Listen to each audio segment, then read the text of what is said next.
কি বলেন তো একটু, সেটা তো বলছি। বলেন। তো ওই সেই লোক পান নাই তো তার অনেক লোকে এই আর বলিস না। না না বলেন ভাই, বলেন একটু। পান গোছাচ্ছেন, এই যে পচা পান দিচ্ছেন, জাতিকে পচা পান খাওয়াচ্ছেন। হ্যাঁ, এই মেয়ে, এই যে ফ্রেশ পান এই যে এই পান দিয়ে এই পান দিচ্ছে এই পান। এইটা মাজরা পান তাই না?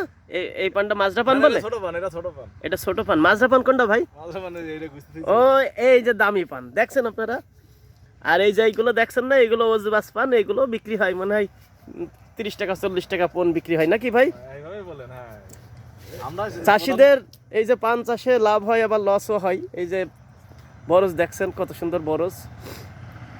অনেক মানুষ কাজ করে, অনেক মানুষের এখান থেকে আয় রোজগার সৃষ্টি হয়। ঠিক আছে, ঠিক আছে।